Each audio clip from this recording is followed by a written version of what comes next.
Yo, what's up guys, it's Tom and welcome back to a brand new video and a brand new episode of my MotoGP 17 rider career. Now first of all, a little bit of an apology as I'm having to post-commentate this because I basically recorded all of this live but I forgot to press record on my Audacity, so essentially I'm doing this commentary twice. So hopefully you guys can bear with me with that and the fact that this is post-commentated instead of live commentated. Hopefully the next episode should be back as normal, so fingers crossed that will be fixed. But I'm going to jump straight into things here for qualifying, and my first lap was actually pretty good. Le Mans and Mugello are the two tracks that we're racing at today. Going to try and do a double header in around 20 minutes of an episode, and basically both of these tracks are two of my all-time favourites, not just in MotoGP but in just racing as a whole. And so far in qualifying, as you can already tell, I've already done a few laps in this game, also in the MotoGP bikes, and the first laps were really good. I was fastest in both of them. The first one, eventually, I wasn't quick enough. In the second lap, I was actually fastest in the third sector, but I backed off because I had traffic, both from behind and also in front. And then on the third lap, I was fastest again, and here we go, across the line. Can it be pole? Not quite. We just miss out narrowly. We get P2, but I had a really good feeling with the bike around this circuit, and I went for one more lap. I decided to just go gung-ho and throw it into every single corner, see how fast exactly I could be. And as you can see right now, going through the front a couple of corners this lap, once again, I'm up in all three sectors. And now the question is, can I get it on the front row and get it on pole position once again through the final corner, across the line? And this time, we do get pole position. We absolutely nail the lap, and we get it absolutely spot on to a T, and a very good lap there to cap off qualifying. That would actually be my last lap of the session. And now the question is, will it be pole coming into the session? And yes, it is. It's pole position there ahead of Dry Mir and Aaron Canet, the championship leader. So a pretty good lap there to get, I think that's our third pole already in Moto 3, so our third pole in 5 races, so a pretty good result there. But overall, that's going to wrap up qualifying, and we're now going to move into the race to see if we can convert this pole position into a possible second win of the season at the French Grand Prix. After a long weekend of preparation, the race is about to start. You could cut the tension with a knife, but all that matters now is who gets across that line first. So here we go then, we're going to get ready and gear up to 4 red lights for round 5 of the season for the French Grand Prix. It's going to be lights out and away we go, getting a pretty good start actually off the line. It's a long run until the first corner, so we've got to try and defend ourselves as much as possible and try and get as good of a run as possible. And as you can see right now, we're currently getting a pretty good start, only down to P3 so far, making that P2 now as we go around the outside of Canet. And now we're going to try and start up the inside of Mir, but there's just no way through. And now all these bikes are going to fly down our inside as I'm not particularly great on the brakes into turn 2, and we're just fighting our way through here. Mir's getting hung out to dry. I'm going to pick up the traction here and go around the outside of Mir into this next corner. And we're up into P3 so far, holding on more or less onto our starting position, not falling too far down the order. And as you can see now, going up the inside of Fanati and also picking up the traction and going past Canet as well. So we're going to retake our original start position of first place. So brilliant stuff there to see, and again a nice run through those first couple of corners. However, Canet is going to go back up my inside and make the move. However, I have nothing of it, and I'm going to get nice and good on the traction and stay ahead of Canet for the time being as we now go into the middle sector into this double apex right hand, which is a very tricky corner as Canet actually hits me from behind and sends me out really wide. I'm going to get hung out to dry as various bikes get past me, and I'm trying to recover from that little bit of an incident, and we do actually get back up into P3 for the time being as we now go into this brilliant next corner, which is my favourite corner on the track, a sort of left-right chicane, which is absolutely incredible to drive, should I say ride more like, and it's so satisfactory when you absolutely nail it. And as you can see right now, you're going to go up the inside of that's Fanati, and we're now going to try and also go for up the inside of Canet, but instead Fanati goes back around my outside, and a good move there from Fanati to actually re-overtake me there. Just didn't have the pace that I thought I did through that corner, being a bit more too conservative. And as we skip onto the finish straight now, as you can see, we've got a big crash as Mir goes straight into the back of me, and he completely came in way too hot into that first corner and just completely had a massive crash. He went for a massive crash over the top of me, and I had a big high side moment. But moving later on to the lap now, and because of that incident now, we went the motor down to P5, and we actually get back past Balega momentarily as we're now going to try and line up a move onto Canet into this corner. And Balega's going to try and sniff around the outside, but there's no room through there. However, he switches back on me beautifully, getting the nose back in for a sort of second stab of the cherry, and he gets the move. But however, look at the straight line speed I've got into some slipstream here, getting back past Balega, and I'm going to retake P4 midway through lap 2 out of 6 in this Grand Prix. As we skip on towards the end of the lap now, right on the back of Canet, and surely we're going to go for a dive into this brake zone. Yes, we do, up the inside of 2 bikes, also getting past Fenati, pulling off a lovely double overtake, but then they both get past me with a double switchback. So just a summary of how crazy the action can be in Moto3 here in this series, and an absolutely incredible lap on lap 2 there, and so far this race off to an absolutely hectic start as we now go on to the start of lap number 3. And the question is, can we try and pull off another move? No, we don't. We actually run off really wide and go right onto the gravel. Luckily we don't fall off. However, we get a big 3.5, almost 3.5 second time penalty for our troubles, so that's going to set us back quite a bit there, and that's going to hurt us quite severely in this race, because obviously I feel like I've got the pace to win, but with this penalty now, how far is this going to set us back? Because if you look at the mini-map, 3 seconds is a lot, because there's a lot of bikes in the space of 3 seconds. So right now I've got work to do to try and recover that penalty and try and get back through the field. So as you can see now, we're trying to fight our way back through, and we're battling out of Antonelli, Beleghi and Fenati here. So there's all 3 of the Italians trying to scrap it out with me, and I do come out ahead of those 2, but I've still got to get past Fenati, Canet, and also the guy who right now is in the lead of the race. But as you can see, McPhee now also getting into the action, and also Migno in the other Sky Racing machine. But look at the straight line speed we have once again, getting past Migno on the back straight, and no, another Italian rider, and now going into the flip-flop chicane once again, throwing it in left and then flicking it right, getting a nice bit of speed through that section. I'm actually going to try and go for a dive possibly on Antonelli into this next right hand here. Can we go for it on the brakes? Yes, we do. We actually get past Canet as well, barging him out wide, and that's going to promote us up into 3rd place, and we can now go after the first front 2 riders. However, moving on to turn 2 now, lap 4, Canet goes back up my inside, also Antonelli going for a sniff, but I'm having none of it as I go back up the inside of Canet, force my way through and hold on to P3, and we can now go and chase after Fenati, who is the next man up ahead, and we're going to try and get ourselves back up into 1st place, because I feel like I've got the pace to really get, win this race, get 1st place, and try and win the entire Grand Prix. So as you can see, here we go then, we're going to get up the inside of Fenati, and we've got one more guy to get past, and that is Gian Antonio, who's had a great race so far. I've got to say, up in the 1st place, Gian Antonio really putting in a solid performance. But here we go, getting good traction out of that left-hander. Are we going to try and dive on the brakes up the inside of Gian Antonio? Yes, we do. Really late on the brakes, coming in way too hot into the corner. That's going to set us back a little bit, as now Belega goes for a big crash straight to the side of me, and now that's going to promote Migno and Antonelli into the lead of the race now. So Antonelli really doing a good job of coming through the field. I think he started like P9, so incredible stuff as Antonelli gets into the lead of the race here at Le Mans. But here we go then, getting a good one through the chicane, going to try and get past Migno, and just about pulling it off. Then also on the brakes now, can we go up the inside of Gian Antonio? Yes, we do. Beautiful stuff. And also we have a look at Antonelli, but not quite. We thought of possibly going for the move there, but Antonelli just about keeping it on the defensive. And we're now going to begin shortly lap number 5. We've only 2 laps to go in this Grand Prix. Can we get past Antonelli? Oh my god, big crash there, almost fell off there, came in way too hot into the corner. We're going to get a good run and exit out the final corner now. On to the start of lap 5. We're going to pick up the toe on Antonelli, and the question is, can we pull off the move? I'm not particularly great into the chicane on the brakes. So here we go then, Antonelli around the outside. I'm going to hold the inside line. Can Antonelli pull it off? Yes, he does. He goes around the outside. Gian Antonio pulls off a beautiful move around the outside.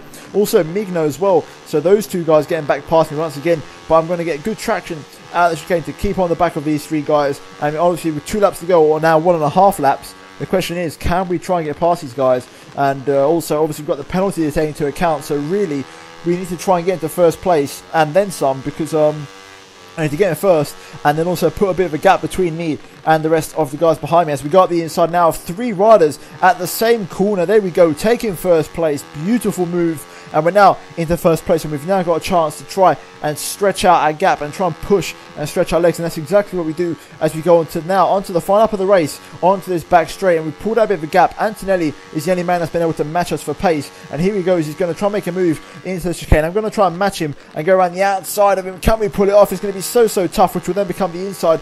Antonelli also getting a bit out of shape, just like I am. I'm going to try and give it one last gasp lunge on the brakes into this next right-hander. There we go, up the inside of the Italian rider. We pull it off. Anthony tries to go for the switchback, but I'm having none of it as I just sort of shut the door on him and don't let him make the move. And it's going to be first place now, the last lap of the Grand Prix. And now you have to wonder, where are we going to finish with the penalty taken into account here for this race as we go through the final corner on the power for the final time. And there we go, across the line to momentarily win the French Grand Prix, but then that's going to demote us. But the question is, how far are we going to fall through the order because of that 3.5 second penalty? And it's going to be down to P7, so that's not too bad.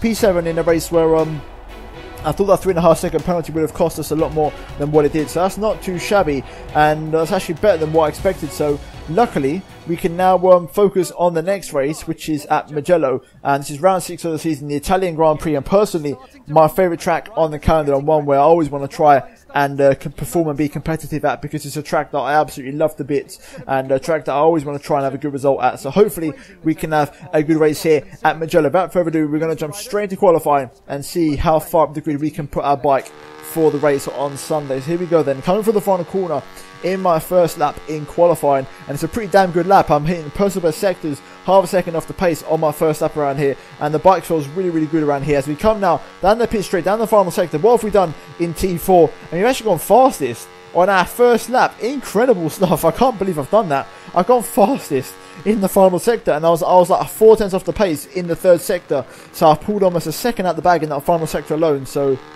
that's something to note for the next lap now, because we know we're pretty strong in this final sector. As currently now, even though I'm in first place, I'm improving currently, and I'm like 6 tenths up as we now go through the pit straight for the final time in qualifying. Let's see how much more we can improve our lap by as we come across the line, and oh my god, it's 8 tenths faster. So we are absolutely incredibly quick around this circuit, hitting a 2-minute 1.1. So incredible pace at Mugello, and it's going to be pole position by not just any little margin, it's going to be pole position by a whopping 1.3 seconds. Absolutely unreal qualifying session there, and we take pole position in the Italian Grand Prix, so that is absolutely brilliant. And we can now move into the race on Sunday to see if we can try and convert this pole position into a race win for the race. Bikes have taken their places on the grid, and the light is about to go out any second now. This is when the riders have to clear their minds completely so they can give it everything they've got. Right, here we go. It's race day, 4 red lights for the Italian Grand Prix, round 6 of the season, and it's going to be lights out and away we go. Let's see how much of a start we can get here, and hopefully not fall too far down the order, because obviously this start here, a big straight into turn 1, so we need to try and defend ourselves from these guys, especially the 2 usual suspects, which are Canet and me, as we go into the first corner. Now everyone's going to try and launch it on the brakes. I'm going to take the inside line, a little bit of contact with me there, barging him out of the way, Canet, and also I think that's Martin trying to get up the inside. I'm going to force my way through, get up the inside of Canet and make the move stick there beautifully, and then we're back up into the first place and the position where we started the Grand Prix from. However, on the exit of the corner, I think we're going to have a bit of slipstream behind from Canet. He's actually a bit far behind, so we've got the gap out for now as we take the normal racing line through here. So it looks like we could be settled in first place. Actually, no, maybe not, because now Canet has slid one up the inside of me. So out of nowhere, I thought I had a bigger gap than that, but Canet has gone up the inside, and now Martin and Mir also making the move. I get caught onto Martin's rear tyre,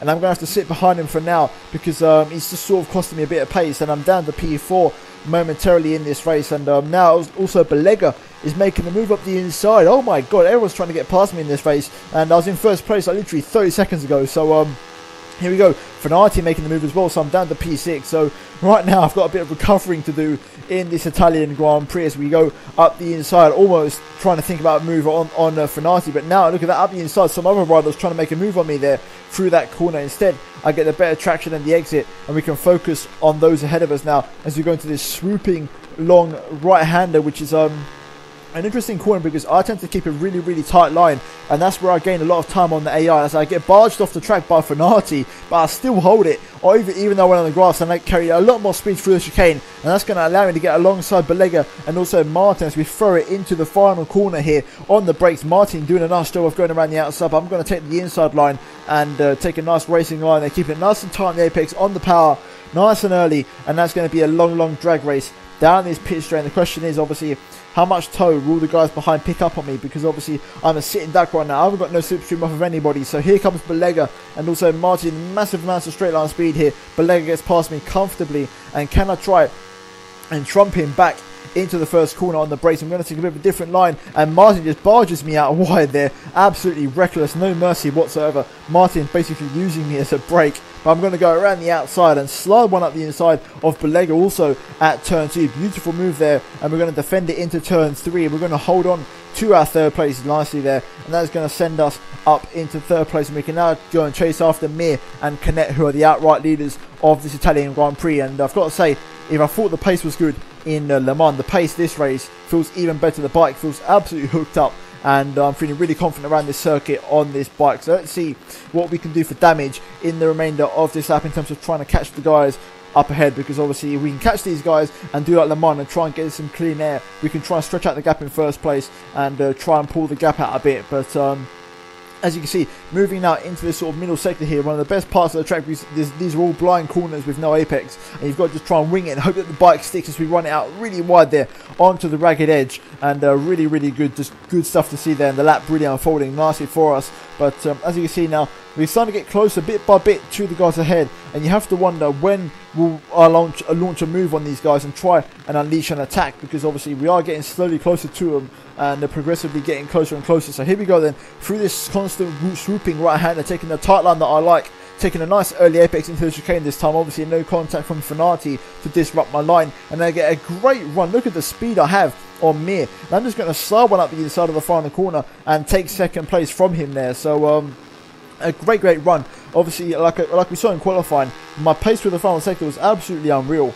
and you can see why, because obviously through that chicane I carry a lot more speed than any of the guys around me, and that obviously helps me beautifully in terms of my overall lap time. But here we go then, picking up the slipstream on Canet now, down the pit straight onto lap number 3, and look at this, Mir actually fights back and gets back past us. So a great job from him to make the move. I'm going to try and go around the outside of the first corner, but there's no room through, and I take a nice beautiful tight line to get up the inside of Mir, get the power on, square it on nice and early, and try and stay behind obviously Canet, who's the race leader. Looking so far so good as we try and swing it through now at the beginning of the middle sector. We actually got the inside of Canet because he leaves the door wide open for us. So I'm just going to take that position, thank you very much, and make the move back up into first place, and hopefully now we can try and settle into a rhythm here and try and hold on to this first place and try and convert this good pace that we have in this Grand Prix now. And it looks like Canet and Mir not making any moves to get back past us, so I think right now it could be good for first place as we just try and force it through this sort of swooping section and try and hold on to our first place. And here we go then, skipping all the way onto the start of the final lap of the Grand Prix, and look at this, we've got a 1.4 gap to the guys behind, and our pace is absolutely dominant now. We're up front by ourselves, and on to the last lap of the Grand Prix now. So as you can see, skipping all the way into the end of lap 5 now through the final corner. The pace this lap has been absolutely incredible. We've got over 2 seconds to the bike behind, and here we go then through the final pit straight up to the start finish, and we're going to come across the line and we're going to set a ridiculous lap time of a 2:08, faster than our qualifying lap, and we're going to win the Italian Grand Prix in spectacular fashion and win the race here for round 6 of the season. So there you go, incredible result. And as you see, looking at the final standings there, obviously beating the usual suspects to a race win and our second win of the season there. So obviously you have to wonder, what is that going to do for the World Drivers' Championship, or should I say Riders' Championship? And there we go, promoted up into P4, so a big jump in the Riders' Championship for us there, jumping up all the way up into 4th place, overtaking the likes of Antonelli and Ertel and also Joan Mir. So there you go, 4th place in the Riders' Championship. And now obviously we have to wonder in the Constructors, have Mahindra gotten any closer to the guys ahead? Because obviously I'm the only one that's sort of pulling his weight from Mahindra. I mean, Mahindra, I believe, have 82 points now after this race, and I've got 78 of them. So I'm really pulling my weight for the manufacturer. But overall, I'm just looking at myself and I'm thinking of myself now. Obviously, the Constructors doesn't have the same sort of importance as F1. This is more focused on the Riders' Championship, but that's exactly what I'm here for. And looking at the Riders' Championship, you can see that we're still in 3rd place, a few points behind Honda, but not too bad there. But nevertheless, guys, hope you did enjoy the video, and if you did, then a thumbs up would be greatly appreciated. I've had to record this commentary twice, so if you can leave a like for the F I've put into it, that'd be absolutely fantastic. But also, if you're new, subscribe to my channel if you haven't done so already. But thanks a lot for watching, guys.